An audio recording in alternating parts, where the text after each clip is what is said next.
কে হইতে পারে প্রফেসর ইউনূসের যোগ্য উত্তরসূরি? এইটা এখন আমাদের জন্য সবচেয়ে জরুরি প্রশ্ন। এখন সবাই তুমুল উত্তেজনা নিয়ে আছে। চমৎকার চমৎকার চমৎকার। আমি সর্বপ্রথমেই ডাক্তার পিনাকি ভট্টাচার্যকে একটা সেলুট দিয়ে আলোচনাটা শুরু করছি। আজকে ডাক্তার পিনাকি ভট্টাচার্যের একটি আলোচনার বিষয় ছিল ট্রানজিশনাল সরকার গঠন করা। অন্তর্বর্তীকালীন সরকার থেকে ট্রানজিশনাল সরকার হবে, আর ট্রানজিশনাল সরকার থেকে রাজনৈতিক সরকার হবে। এই তিনটি ধাপে বাংলাদেশ এগিয়ে যাবে।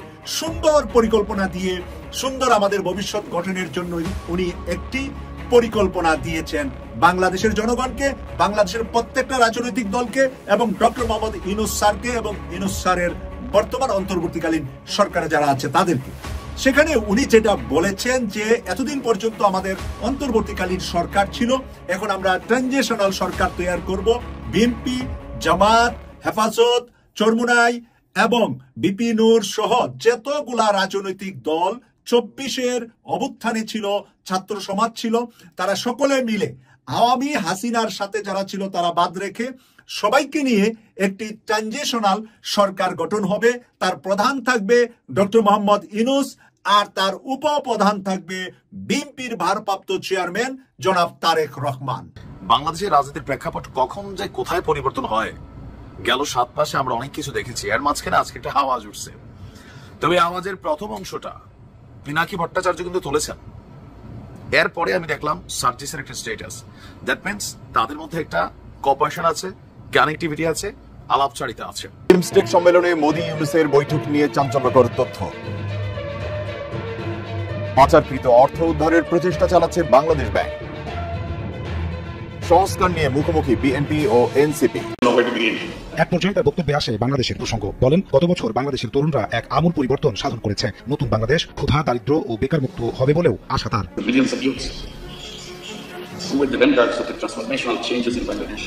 সব জল্পনা কল্পনার অবসান ঘটিয়ে ডক্টর ইউনূসের ঐতিহাসিক চীন সফর শুধু সফল নয়, বাংলাদেশের ইতিহাসে এত বিরাট সফলতা অতীতে কখনো আমরা দেখিনি। দর্শক, বিশ্ব অবাক। কত বড় সফলতা শুনলে আপনি চমকে যাবেন কি ঘটেছে। আমরা হতভাগা একটা জাতি। আমাদের মানুষ আমরা চিনতে পারলাম না। সারা পৃথিবীর মানুষ ওনাকে চিনে, আমরা চিনতে পারি নাই। আমাদেরকে চিনতে দেওয়া হয় নাই।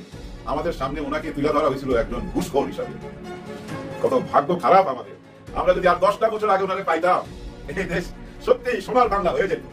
ওনার সম্বন্ধে না মোদিজির ধারণা আছে, না শেখ হাসিনার ধারণা আছে। কোনো ধারণাই ছিল না। ধারণা ছিল না বলেই তো পুষ্পেরা ডুবাই দিতে চায়, পুষ্পেরা উঠাইতে চায়। তাহলে এই ফজলুর রহমান কোন উদ্দেশ্যে হঠাৎ করে তাবলীগ জামাতকে বিতর্কিত করতে আপনার ইস্তেমা ময়দানটাকে জঙ্গি তৈরির কারখানা বানিয়ে দিলেন? আসলে এই ফজলুর রহমান সাহেবরা এই সুন্দর বাংলাদেশ দেখতে চায় না। আসলে এই ফজলুর রহমান সাহেবদের আসল উদ্দেশ্য বাংলাদেশের সাথে নয়, তার উদ্দেশ্য পার্শ্ববর্তী দেশের সাথে তার পা দুটো বাধা, তার হাত বাধা, তার মুখ বাধা। তিনি কোনো না কোনো এজেন্সির হয়ে কাজ করছেন। না হয় এই বাংলাদেশের 5ই আগস্টের পরে এই ধরনের মন্তব্য কামনা করা যায় না।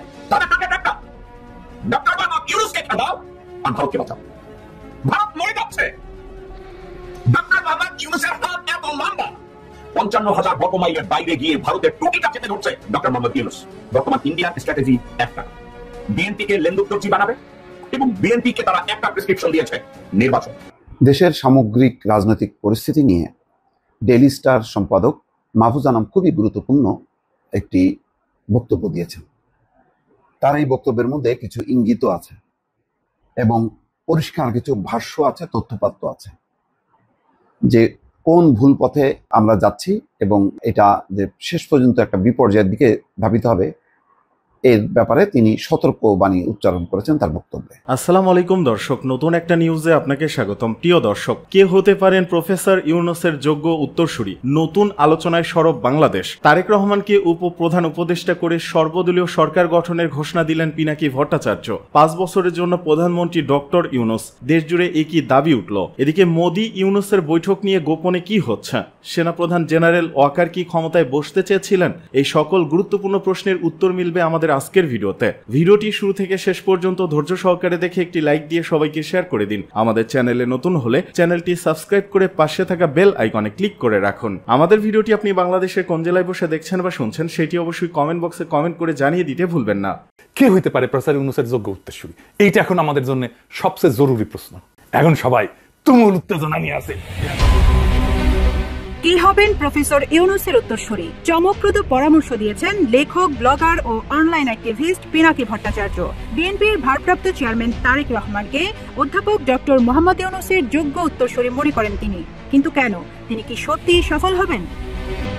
তারেক রহমানের যোগ্যতা বোঝাতে পিনাকি ভট্টাচার্য দুটি কারণ উল্লেখ করেছেন। তারেক রহমান বাংলাদেশের দুইজন জনপ্রিয় ও আলোচিত রাজনৈতিক পিতার সন্তান। এই পরিবারের প্রতি জনগণের আস্থা আছে। আর দ্বিতীয় কারণ হিসেবে পিনাকি বলেছেন, তারেক রহমান তরুণ প্রজন্মের নেতা। পিনাকি বলেন, বাংলাদেশের সিনিয়র এবং তরুণ দুই জেনারেশনের মধ্যে তারেক রহমানের এইজ গ্রুপ। তিনি দুই জেনারেশনকেই কানেক্ট করতে পারবেন। তারেক রহমান একজন উঁচুমানের সংগঠক। কঠিন সময়েও তিনি দলকে ধরে রেখেছেন।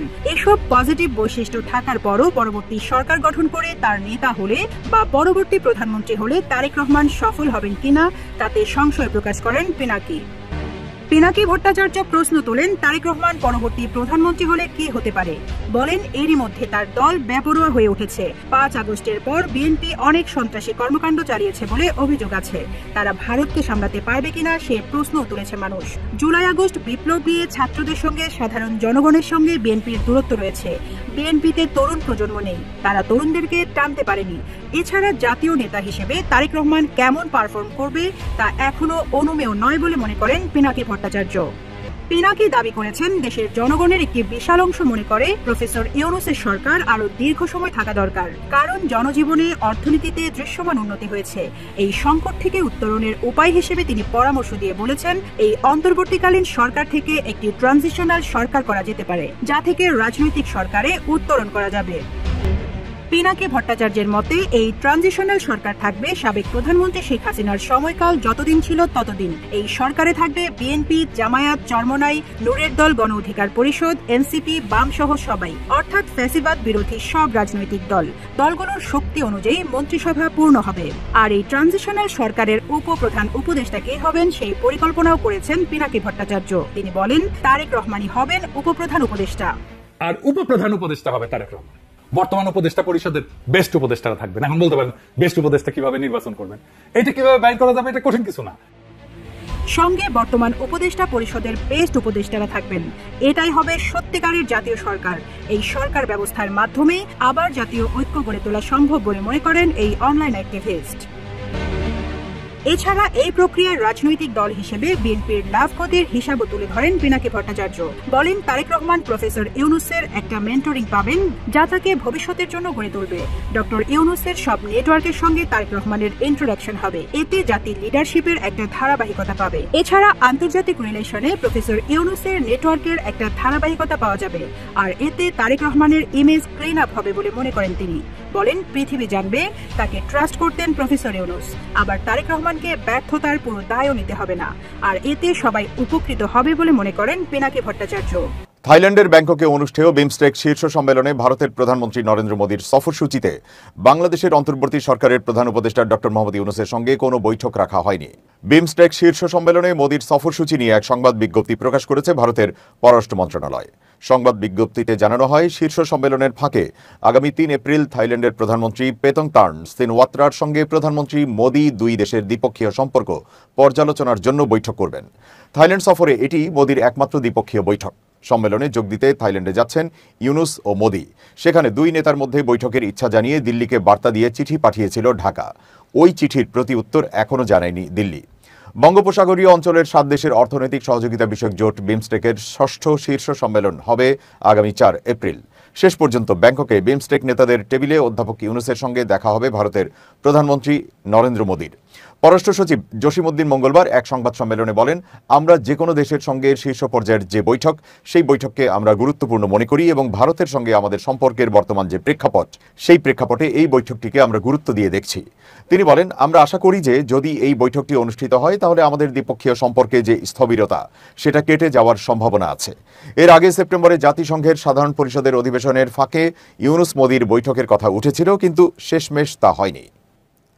2024 সালে ছাত্র জনতার তীব্র বিক্ষোভের মুখে ভারতে পালিয়ে যান সাবেক প্রধানমন্ত্রী শেখ হাসিনা। এর মধ্য দিয়ে আওয়ামী লীগের দীর্ঘ 15 বছরের স্বৈরশাসনের অবসান হয়।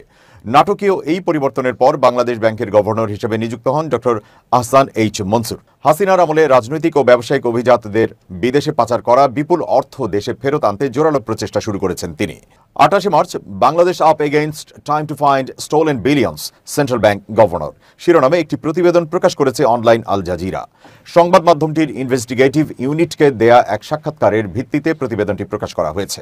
সাক্ষাৎকারে আহসান মনসুর বিদেশে পাচার হওয়া বিপুল অর্থ দেশে ফেরত আনার বিষয়ে বেশ কিছু তথ্য দিয়েছেন। আল জাজিরা বলছে, বাংলাদেশের 11টি প্রভাবশালী পরিবারকে টার্গেট করে পাচারকৃত অর্থ উদ্ধারের প্রচেষ্টা চালাচ্ছে কেন্দ্রীয় ব্যাংক। প্রভাবশালী এসব পরিবারের বিরুদ্ধে গত 1 দশক ধরে ব্রিটেন, সংযুক্ত আরব আমিরাত, যুক্তরাষ্ট্র, মালয়েশিয়া এবং সিঙ্গাপুরে কোটি কোটি ডলার পাচারের সঙ্গে যুক্ত থাকার অভিযোগ রয়েছে, যাদের সম্পদের সন্ধানে 11টি বিশেষজ্ঞ দলও গঠন করেছে বাংলাদেশ ব্যাংক। প্রশ্নবিদ্ধ এই সম্পদের পরিমাণ আঁতকে ওঠার মতো। 11টি পরিবারের মধ্যে একটির বিরুদ্ধেই $15 বিলিয়ন মূল্যের সম্পদ পাচারের অভিযোগ রয়েছে, যার মধ্যে একটি ব্যাংক থেকে প্রায় 90% আমানতি তুলে নিয়ে গেছে তারা। ফলত ব্যাংকটি প্রায় ভেঙে পড়ার দ্বার প্রান্তে পৌঁছেছে। আহসান মনসুর IMF এর সাবেক অর্থনীতিবিদ। শেখ হাসিনার পতনের পর তাকেই বাংলাদেশ ব্যাংকের গভর্নর করেছে অন্তর্বর্তী সরকার। পাচারকৃত অর্থ দ্রুত উদ্ধার করা নিয়ে তিনি বেশ উদ্বিগ্ন, কেননা দ্রুত সন্ধান না পেলে বেশিরভাগ অর্থ হাওয়া হয়ে যেতে পারে। আল জাজিরাকে তিনি বলেছেন, আমরা জানি সময় খুবই গুরুত্বপূর্ণ, কেননা সম্পদের পরিমাণ কমে যেতে পারে। আহসান মনসুরের সন্ধান কার্যক্রমের কেন্দ্রবিন্দু হচ্ছে ব্রিটেন। বাংলাদেশ থেকে পাচার হওয়া আনুমানিক $25 বিলিয়ন সমপরিমাণ অর্থ উদ্ধার এবং জব্দ করার জন্য ইতিমধ্যেই ব্রিটিশ পররাষ্ট্র মন্ত্রণালয়, কমনওয়েলথ দপ্তর এবং লন্ডনের আইনি সহায়তা প্রদানকারী সংস্থাগুলোর সঙ্গে আলোচনা শুরু করেছে বাংলাদেশ। আহসান এইচ মনসুর বলেছেন, উল্লিখিত পরিবারগুলোর অনেকেরই এখানে বহু সম্পদ রয়েছে, বিশেষ করে লন্ডনে। তিনি বলেন, আমাদের মূল উদ্দেশ্য হলো আমাদের এই সচেতনতা তৈরি করতে চাই যে বিশ্ব থেকে চুরি হওয়া সম্পদের প্রিয় হচ্ছে ব্রিটেন, আর বাংলাদেশ সেই দেশগুলোর মধ্যে একটি যেখান থেকে এখানে প্রচুর চুরি হওয়া সম্পদ এসেছে। এর আগে আল জাজিরার আই ইউনিটের এক খবরে প্রকাশ করা হয়েছে যে হাসিনার সাবেক ভূমিমন্ত্রী সাইফুজ্জামান চৌধুরীর একারই লন্ডন এবং দুবাইতে $500 মিলিয়ন বেশি অর্থের সম্পদ রয়েছে। আই ইউনিটের ওই খবরটি গত বছর প্রকাশ করা হয়। ব্রিটেনে সাইফুজ্জামান এবং তার পরিবারের 360টির বেশি বিলাসবহুল অ্যাপার্টমেন্ট রয়েছে। এগুলোর বেশিরভাগই লন্ডনে। বাংলাদেশ দুর্নীতি দমন কমিশন ইতিমধ্যেই সাইফুজ্জামানের 40টি ব্যাংক অ্যাকাউন্ট ফ্রিজ করেছে এবং তাকে দেশ ত্যাগে নিষেধাজ্ঞা দিয়েছে। দেশের সামগ্রিক রাজনৈতিক পরিস্থিতি নিয়ে ডেইলি স্টার সম্পাদক মাহফুজ আনাম খুবই গুরুত্বপূর্ণ একটি বক্তব্য দিয়েছেন। তার এই বক্তব্যের মধ্যে কিছু ইঙ্গিত আছে এবং পরিষ্কার কিছু ভাষ্য আছে, তথ্যপাত্র আছে যে কোন ভুল পথে আমরা যাচ্ছি এবং এটা যে শেষ পর্যন্ত একটা বিপর্যয়ের দিকে ধাবিত হবে, এর ব্যাপারে তিনি সতর্ক বাণী উচ্চারণ করেছেন তার বক্তব্যে।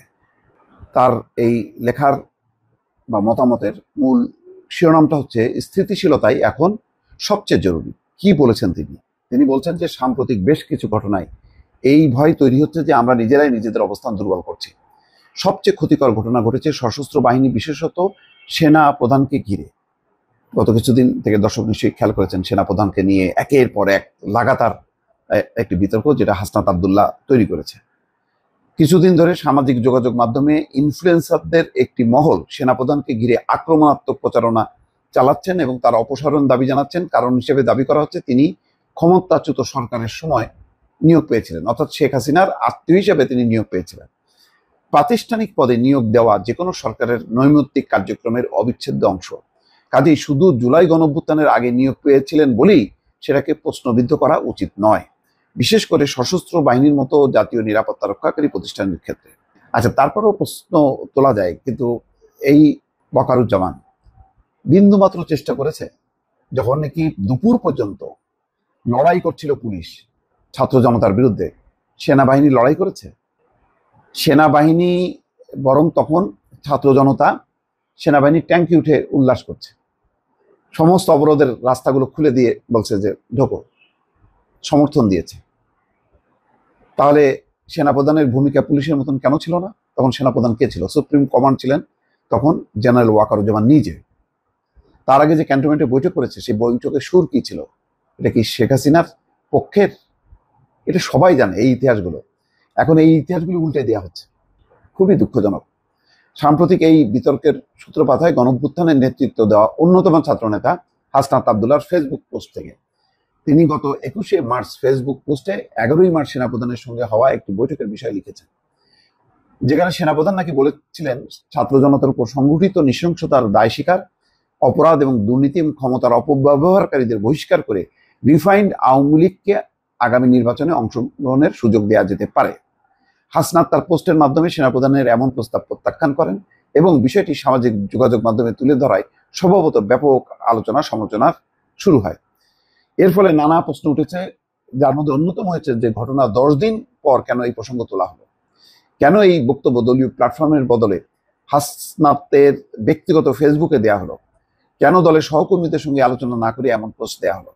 হাসনাত বয়সে তরুণ হলেও রাজনৈতিক ব্যক্তিত্ব বিবেচনায় এমন একটি গুরুত্বপূর্ণ প্রতিষ্ঠান এবং তার প্রধানকে নিয়ে বিতর্ক তৈরি করলে এর পরিণতি কি হতে পারে সেটা জানার কথা। এই সুযোগে কিছু ব্যক্তি সেনাবাহিনীর বিরুদ্ধে কুৎসিত, বিপজ্জনক এবং অপমানজনক মন্তব্য করেছেন, যার একমাত্র উদ্দেশ্য হতে পারে বিশৃঙ্খলা সৃষ্টি হতে পারে। অতীতে আমাদের সশস্ত্র বাহিনী যত ভুলই করুক না কেন, অন্তর্বর্তী সরকারের প্রতি তাদের গুরুত্বপূর্ণ সমর্থন এবং আইন শৃঙ্খলা রক্ষায় তাদের দিনরাত পরিশ্রমের জন্য প্রশংসার দাবিদার। আমাদের বুঝতে হবে, এই কার্যত শর্তহীন সহযোগিতা ছাড়া অন্তর্বর্তী সরকার কাজ চালিয়ে যেতে পারত না। আজকে যদি সেনা বাহিনী উইথড্র হয়ে যায়, একেবারে আইন শৃঙ্খলা পরিস্থিতি ভেঙে যাবে, যেটা আমরা এখনো টের পাচ্ছি না। সশস্ত্র বাহিনী ক্ষমতা দখল করতে চাইছে, সেনাপ্রধান ক্ষমতা দখলের পরিকল্পনা করছেন, এমন অভিযোগের সঙ্গে বাস্তবতার কোনো মিল নেই। এমনকি এই ধরনের তথ্য বা দূরবর্তী ইঙ্গিতও নাই, বরং এখানে জেনে বুঝে উস্কানি দেওয়ার একটা প্রচেষ্টা লক্ষণীয়। জেনারেল ওয়াকারুজ্জামান একাধিকবার বলেছেন, সেনাবাহিনী ব্যারাকে ফিরে যাওয়ার অপেক্ষায় এবং অন্তর্বর্তী সরকার যতদিন বলবে তার বাইরে একদিনের বেশি মাঠে থাকতে চায় না, একদিনের বেশি তারা মাঠে থাকতে চায় না। তাহলে কেন এত গুরুত্বপূর্ণ একটি প্রতিষ্ঠানের প্রতি এমন হামলা, যারা অতীতেও পাশে ছিল এখনো আছে? সেনাবাহিনী যদি সত্যি ক্ষমতা নিত, তাহলে 5ই আগস্ট শেখ হাসিনা পালিয়ে যাওয়ার পর 8ই আগস্ট পর্যন্ত কোনো সরকার ছিল না। ওই সময়টা ছিল একটা বেস্ট সময়। ওই সময় কি তিনি পারতেন না? ওই সময় কি জনতার সাপোর্ট দিতেন না? সাপোর্ট দিতেন। সমস্ত রাজনৈতিক দল বলতেন যে ওকে টেক ওভার করেন, কিন্তু সেনাবাহিনী রাজি হয়নি। তাহলে ওই সময় যখন কি বলতে গেলে একেবারে মুক্ত, ওই সময় তো তিনি ইচ্ছে করলেই পারতেন। তাহলে তারপরেও কেন এই আচরণ করা হচ্ছে বা এই ধরনের ঘটনা হচ্ছে? বোঝাই যাচ্ছে যে মহল বিশেষ একটা বিশেষ উদ্দেশ্যে সেনাবাহিনীকে বিতর্কিত করতে চায়, সেনাপ্রধানকে বহিষ্কার করতে চায়, যাতে একটা বিশৃঙ্খলা তৈরি হয় এবং উগ্রবাদিতা এখানে ঘটুক, এবং এর সুযোগ নিতে পারে ভারত। কারণ এখানে একটা বিশৃঙ্খলা সৃষ্টি হলে ভারতের পক্ষে ইন্টারাপ্ট করা সুবিধা হবে, এবং তখন আন্তর্জাতিক মহল বলবে যে তুমি তাড়াতাড়ি দেখো বাংলাদেশকে। ট্রাম্প তো বলবে যে আমরা বাংলাদেশ নিয়ে আমাদের মাথা কামানোর সুযোগ নেই, ভারত মুভ করুক। তেমনই কি তাহলে ভারতের সুবিধার জন্যই কি এরকম একটা বিশৃঙ্খলা করার তৈরি হচ্ছিল? এরকম নানান রকম সন্দেহ আছে। তো যাই হোক, এখন মানে আসার ব্যাপার হলো যে মানুষ একটু বিভ্রান্ত হইলেও ট্রাপে পা দেয়নি। মানুষ কিন্তু বুঝতে পারছে যে এখানে ডালমে কুচ কালা হয়। তো মাহফুজ আনামের এই বক্তব্যটা এই সময় অত্যন্ত গুরুত্বপূর্ণ। দর্শক, ভোটের অধিকার থেকে বঞ্চিত করতে দেশে বিদেশে ষড়যন্ত্র হচ্ছে, অভিযোগ মির্জা ফখরুলের। ভোটের অধিকার থেকে বঞ্চিত করতে দেশে বিদেশে ষড়যন্ত্র হচ্ছে বলে অভিযোগ করেছেন বিএনপি মহাসচিব মির্জা ফখরুল ইসলাম আলমগীর। আজ শনিবার রাজধানী বাড্ডার মাদানী সড়কে বেরাইদা ঈদগাহ মাঠে ঢাকা মহানগর উত্তর বিএনপি 42 নং ওয়ার্ডের উদ্যোগে নিম্ন আয়ের মানুষের মধ্যে দলের ভারপ্রাপ্ত চেয়ারম্যান তারেক রহমানের ঈদ উপহার বিতরণ উপলক্ষে এক অনুষ্ঠানে তিনি এ অভিযোগ করেন। বিএনপি মহাসচিব বলেন, আমাদেরকে প্রস্তুত থাকতে হবে, ষড়যন্ত্র হচ্ছে, চক্রান্ত হচ্ছে দেশে বিদেশে। আপনাদেরকে আবার ভোটের অধিকার থেকে বঞ্চিত করবার জন্য আমরা সেটা হতে দেব না, খুব পরিষ্কার কথা। আপনারা সবাই সজাগ থাকবেন, সতর্ক থাকবেন। ষড়যন্ত্র চক্রান্ত শেষ হয়নি, সমস্ত ষড়যন্ত্র চক্রান্তকে ব্যর্থ করে দিয়ে জনগণের সরকার আমরা প্রতিষ্ঠা করবই ইনশাল্লাহ। তিনি হুঁশিয়ারি উচ্চারণ করে বলেন, আমার ভোট আমি দেব, যাকে খুশি তাকেই দেব। এই অবস্থার মধ্য দিয়ে আমরা নির্বাচনটা চাই। আমরা এখনো বলছি, আমরা এখনো রাস্তায় নামি না। আমরা সাধারণ মানুষের কাছে যাচ্ছি